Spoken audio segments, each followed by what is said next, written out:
you guys, it's me, Dr. Torie. My book is officially out. And yes, it is time to talk about ACEs. You guys can find the books everywhere. However, I would encourage you guys to go to my website, Be VicTORIEus.com, and place your order today. Yes, it's time to talk about ACEs. Let's go, y'all. Hello, hello, hello, you guys. Welcome to another episode of Be Victorious. Y'all know the Cycle Breaker series is doing its thing. I love the guest that we have on here. This young lady, when I tell you, she is amazing. She cannot be stopped. Liberation leadership is what it is, and she does so much of it. I want her to introduce herself. Where are you, Christina? Hi there. I'm here. I'm here. Hi, Dr. Torie. How are you? I'm so good. I'm so excited to be with you today. I've followed you on social media and I just love it. And I think you're in Chicago, if I'm not mistaken. Really? Are you? I am in Chicago more often than I should be, let's be clear. I've actually been in Dallas for a few years, but I got everything from Chicago.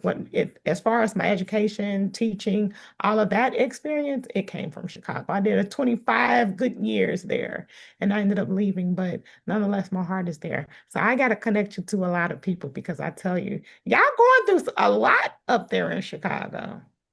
Yes. Well, I'm no longer there. I'm in Southern California, but most people also think I will still live in Chicago because I reference it so much because that is where I grew up, and that is what I always like to say. That's the city that gave me my political formation, my social and political formation. Mhm. Yes. So tell us more about that. Introduce yourself to our community.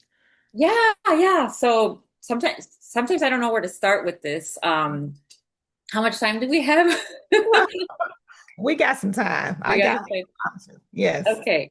Yeah. So I would say I start off with some of my um locations, my social locations. And I start off by saying I'm a proud daughter of Mexican immigrants. Wow. I believe right now the Mexican part versus just generally saying immigrants is very important because of what's happening in our communities, right? Right. Um, with the ICE raids, I should say specifically. And I was born on the border. I was born in El Paso, Texas, because at the time my parents lived in Juarez, or they lived in El Paso. They just were back and forth. I have family on that side of the border, right there. Mhm. And then at the age of 3, I was taken to Chicago, and that's where my parents settled. Um, my mom comes from a long history of siblings, and we have a lot of siblings, a lot of aunts and uncles. I have a lot of aunts and uncles that were crossing the border back Mhm. and forth, because my grandfather was actually one of the recipients of one of the longest guest worker programs that the United States, where the United States would grab cheap labor, men cheap labor, right after World War II. Mhm. So both of my grandfathers on my maternal and paternal sides are recipients, or participated in that guest worker program. And so as a result, both of my families have had the privilege, I call it a privilege because it is, of being able to flow back and forth between Mexico and the United States, because that was one of the benefits that they were offered because of that. Right. Um, so that's really important to me because I do find myself to have, that as a privilege, right? It shouldn't be, right? Migration should be free for all of us to enjoy, um, both not just within the country here, within these, fabricated uh, country lines, if you will, colonial Right. lines, but just anywhere in the world. We should be free bodies, right? Just the way that goods are free to ship, to be shipped and flow around the world in commerce and in capitalism, we should be free to move around about the world, right? I agree. So yeah, that is part of my origin. And then I spent the my whole life in Chicago. I grew up in the community of Little Village, which is formerly known as South Lawndale, for those of you that might be still there. And like you were saying at the top of the conversation, Dr. Torie, yes, great things and great people, great truth tellers and movers and shakers do come from Chicago. And I just want to shout it out from the rooftops, because I'm just so proud to be among the folks that are trying to dismantle systems, and have folks be embracing of who they are wholly and fully. So my whole trajectory in Chicago took me to, well, first and foremost, we were very poor. We lived in the South Side. We had very little access to resources. And I know we're going to be talking about our ACEs score, and that has a lot to do with it. I went to public education for the whole time that I was in elementary school, secondary school, high school. And then, I started, through, I guess, the push of my mom, because I had no mentors. I grew up with zero mentors. I'm the first of three children. And my siblings were too young, right? Like, they were young. My mom was an immigrant mom, didn't know how to navigate, she was learning with me how to navigate the school system. So, that's important to name. It's a huge undertaking, right? For an immigrant mom, for anyone, let alone an immigrant mom, right? Mm-hmm. When she saw that I graduated high school and I was kind of like not doing anything, because it was like, I didn't have a plan. She literally handheld me and took me downtown to Robert Morris College. She didn't know where else to take me. That's the only reason I ended up there, because I don't know, left to my own devices, what would have happened. So my parents always advocated for education. That was one thing they did do. As a result, the three of us are college graduates. And I'm so really happy. I want to give my mom her flowers, because she did that, right? She knew enough to be like, my child needs to be in college, right? So did that. That led me, so I did get my undergrad in business administration. Then I entered the workforce, and I feel like I've been working, even before that, I've been working since I was 16 years old, right? After that, somehow I ended up with a good community of people in Chicago that took me down the route of nonprofit work. And so, of course, Chicago's nonprofit sector is very active, very powerful, very interconnected, if you will, right? So I began my journey in nonprofit doing, I started off at Erie Neighborhood House. So shout out to them, because now I'm working with them in a consultancy capacity. So it's like full circle.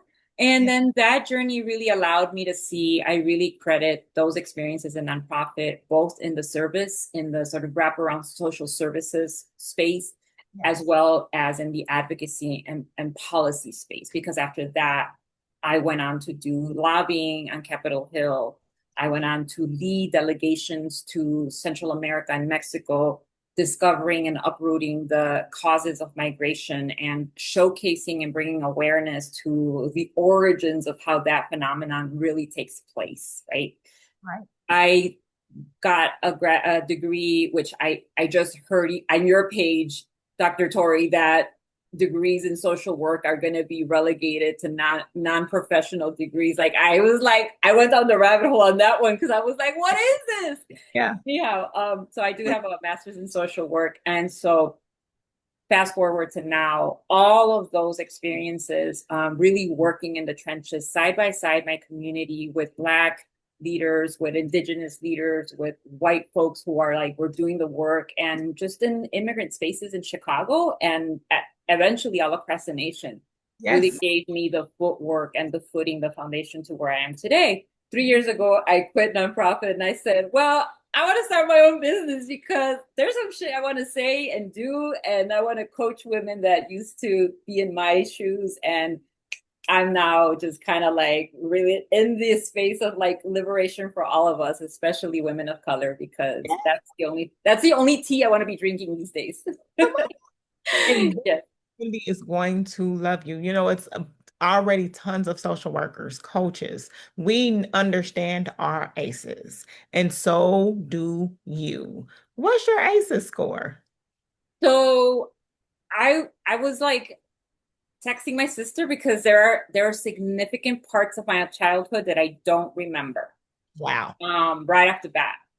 There's Wow. an eviction, for example, Yes. that my sister remembers clearly, and I feel like I wasn't even there. She said Yeah. my parents were literally on the street and we were sitting in the car. She's like, I don't even remember if like that was our car, but they were like talking about where are we gonna go. I don't remember that at all. And that can happen. It Yeah. happens because when you're those experiences, sometimes our memory block out those experiences because they don't want you to experience those things again, and you know that, being in the position that you are. So I can respectfully understand that. But this whole entire time you've been talking about household dysfunction, you've been talking about being homeless, just being a part of a family that has to go through immigration.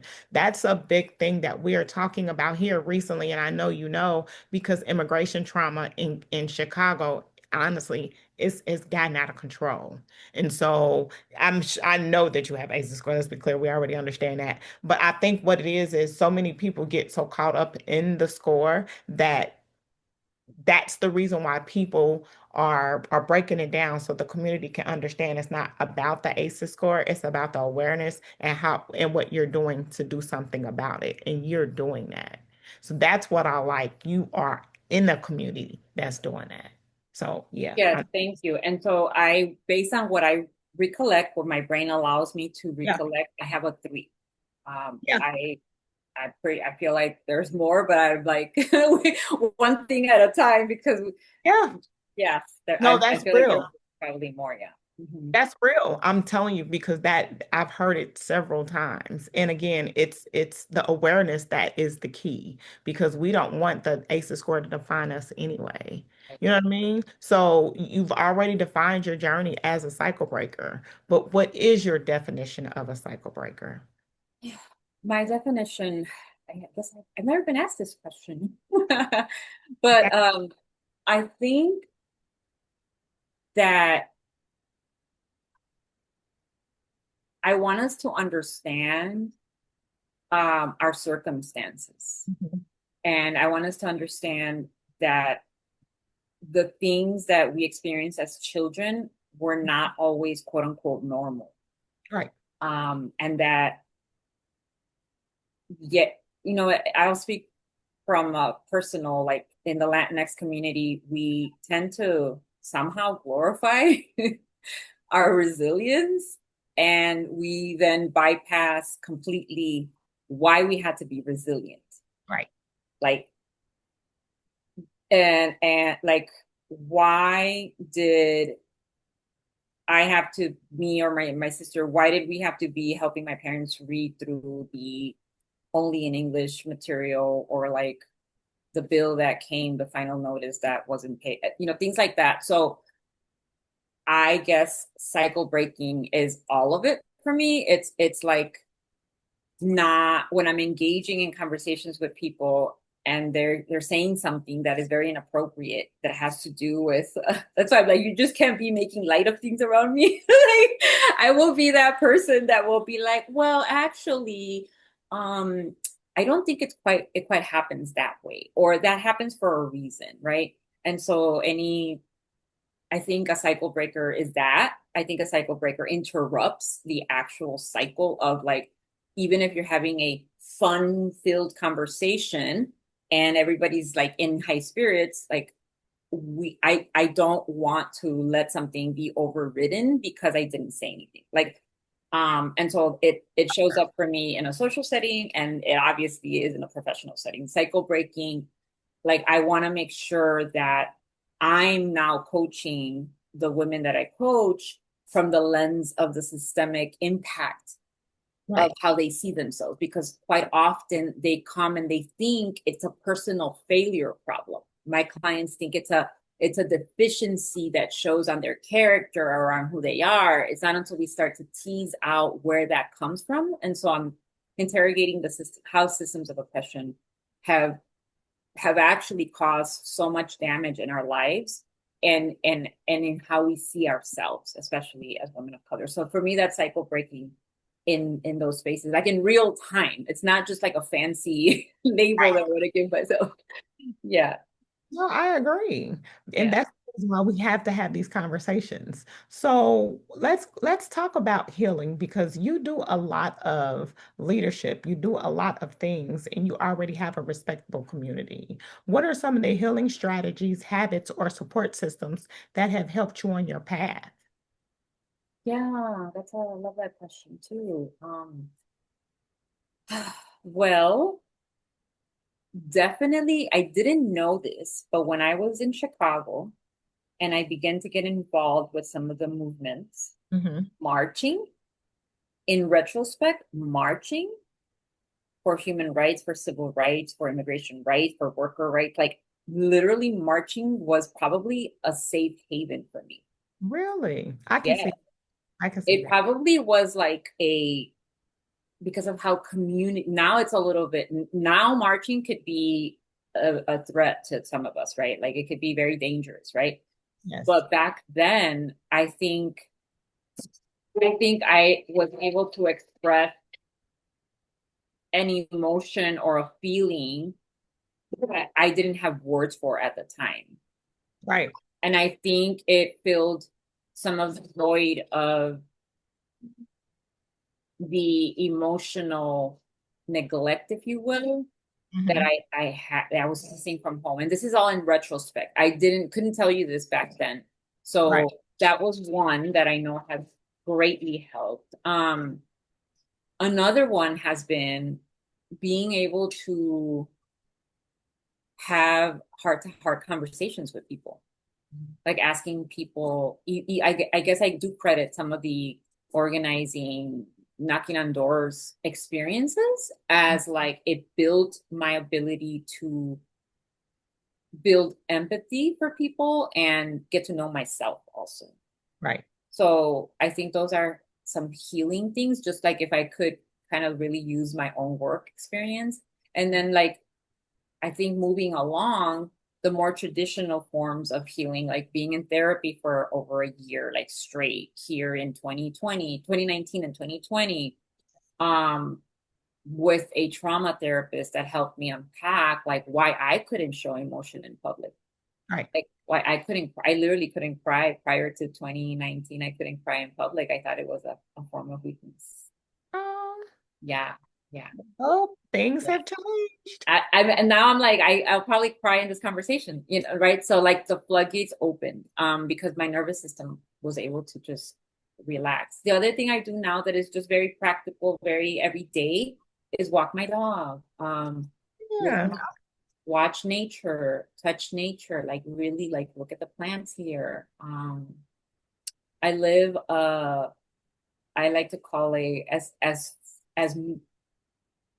as best I can a stress-free, drama-free life. Right. Of course. So that I could just really give myself the ability to think and plan and dream and imagine shit that is outside of the confines of what we're seeing right now, right? So I guess those are my healing spaces. And then just like the people around me that they breathe life into me now, like a lot of my clients, Mhm. the words of affirmation of my family, of my siblings even. Yeah, people like you too, Dr. Torie, that like if I need to revisit like how what is happening, what is this, then I go to pages like yours to find some answers. Yeah. And so would you say that those are ways of empowerment for your not only for yourself, but for your clients? Yes, absolutely. I use these as examples and as offers or suggestions. And I just really I get to know the client so that I get to know their life that or them holistically so that I can recommend things based on their lifestyle, right? If I know that they are prone to overworking, Right. I really encourage them to look at their calendar. And I make a joke out of this, but I actually mean it. I'm like, if your calendar looks like it has no white spaces, there's like no clear spaces, then there's a problem. And they start to like make that little bashful face, like, oh, she's talking to me. Like, yeah, because we need to build in moments of rest Yes. right? We Yes. need moments of respite. We need moments of thinking space in your calendar. Yes. If you know your nervous system is prone to overwork and overgive and overcare, which most of my clients are that Yeah. profile. Yes. Would you say that that's something or a tool that you can use for someone that's on their healing journey? Because it's a lot of people that are not that don't know how to begin. So what would you say to someone just starting on their healing journey? Yeah, that's something that I actually ask for in the self-assessment form when they start to work with me in the beginning. Because I want to know, I think the question reads, do you currently have a healing practice? And Oh, what is it? And what is it? Because I want to know what you're already doing mm-hmm. so that we can start there, right? We don't, are we starting at zero? Like you have zero practices? This is your first time, you seeking coaching as your very first time, then I know that there's a lot more that we need to do, right? Right. Versus somebody that's like, oh, I'm already sitting in fire circles, or I'm doing moon ceremonies, or I walk every day, or I journal, etc. So yeah, I would absolutely tell my clients that or tell anybody listening right now that if you're just starting, I think awareness is going to be your first best friend. Like we don't want to start doing things because you can easily go down the rabbit hole of like, I need to go buy the thing, I need the journal, I need the pre like, no, no, no, no, back up, back all the way up. We Right. need to sit. If I can recommend one thing, is choose a Saturday or a Sunday morning Mm-hmm. in which you have time, or you can create the time, sit with yourself, preferably in a quiet space, comfortable and quiet space, and and re use reflection as a mechanism right now. Use reflection as your tool. Very good. You don't have to write anything down yet. You could sit and reflect on and bring awareness to the parts of you that you know are craving for something to change, Right. and awareness to any wounds you might have that you know something's painful and something, and you don't know if you know, even if you don't know how to get out of it right now, the fact that you are bringing awareness to it will begin to take you down the road of like, okay, what can I do? Right. And then after that, it starts with a simple conversation with yourself. After that, you can, does it feel like your body's telling you like you just need rest? Okay, can you figure out where you could get the best rest, Right. right? What do you need to do? Is it that you might need somebody to watch your children for that Saturday morning to take them? Right? Community access, right? Yes. Community interventions, right? Um, is it that you literally haven't been to a park or to nature in weeks, months, years? You don't remember the last time you've gone to the park that is the closest to you, or that you intentionally took a walk to smell fresh air? Mhm. Or if you live close to a body of water and you haven't visited it in a long time. Some people I have clients in Chicago, they're like, oh my God, Christina, I don't remember the last time I went to the lake. Mhm. And I'm like, well, we're gonna put that in you're gonna go to the lake Right. for the next month. I want you to go to the lake. So like again, we've not, I don't know, social media, sometimes it's really good and then it's really bad, because then you see all these influencers with like, this is what care and healing looks like, and they're in these spas and some like exotic vacation, blah blah. Like, you don't need to do any of that right now, not yet. Right. we don't we don't we don't think about the things that are accessible to us like right now, that don't involve money yet, Right. right? And Right. so that's what I would say to the person that is first on their journey. And you are there. You are a cycle breaker. So mom and dad are still here, right? My parents, Yes. yes, yes, they're in Chicago. Mhm.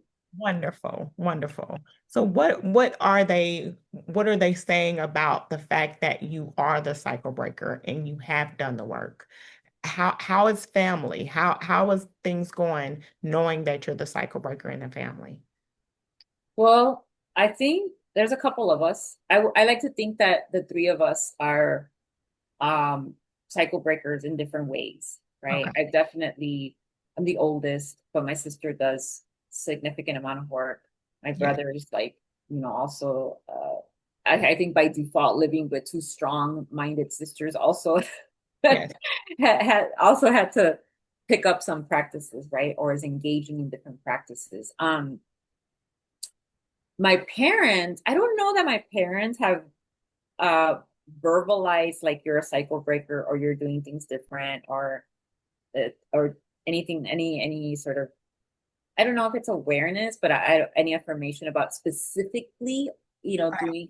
I think in our conversations, which we I have a really good relationship with my parents. I think in our conversations they show that they're really proud of us and they're really proud of me, um, for what I've been able to accomplish, right? And where I'm at. And they have said things like, my mom, I think maybe I can recall her saying a statement like, lo que te propones, lo haces, which translates to whatever you've set out to do for yourself, you've wanted to do, you've done it. Very You've good. done it. Very good. So, even though my parents both they have some college, but not like a formal college education. So of course, and then because it's like they don't have like a formal completed, but they don't have the language, right, to verbalize like what cycle breaking might mean, but they do affirm some of Yeah. the things that I've done, right? Like they're definitely proud that of my education, of like what I'm doing.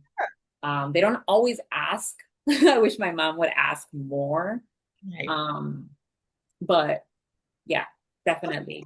Yeah, Different, different yeah, growing up in different communities. I mean, and I'm sure you understand that and know that, but you know that you feel it, you see it. yeah.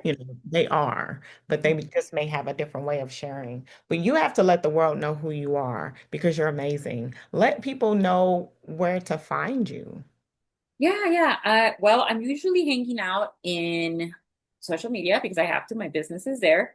So you can find me at Liberation Leadership on Instagram, Mhm. and that's where I'm usually uploading stories. I'm telling you what I'm doing. I just tagged you on a story that was like, I'm gonna be interviewed by Dr. Torie, like, and so like hopefully they'll check you out as well. And then I'm also on LinkedIn. So Perfect. I'll I'm on connect LinkedIn. there for sure. Yeah, yeah.